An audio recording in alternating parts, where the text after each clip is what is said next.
আগে বীরভদ্রাসন 1 নম্বর 2 নম্বর অভ্যাস করে তারপর শিরাঙ্গস্থান আসনে অভ্যাস করতে হয়।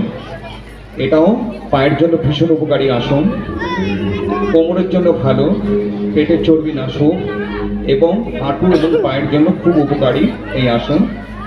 নাম শিরাঙ্গস্থান আসন। হাতেও যদি নিয়মিত অভ্যাস করা হয় তবে ফ্রোজেন শোল্ডার হবে না, কারণ হাতটা অনেকটা পিছনে উঠানো হচ্ছে, শোল্ডার জয়েন্টের জন্য ভীষণ উপকারী।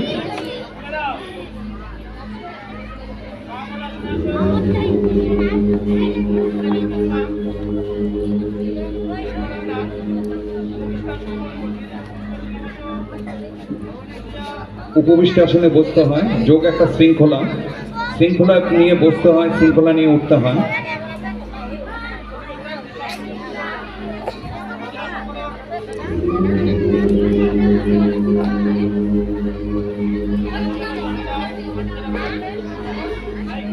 বৃষা,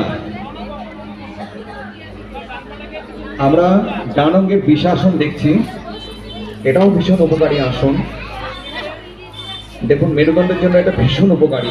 আমরা ব্যাডমিন্টন করছি, প্লাস পায়ের জন্য উপকারী, পেটের জন্য উপকারী, চর্বি নাশক, লো ব্যাক পেইন দূর হয় নিয়মিত অভ্যাস করলে। তবে অভ্যাস ধীরে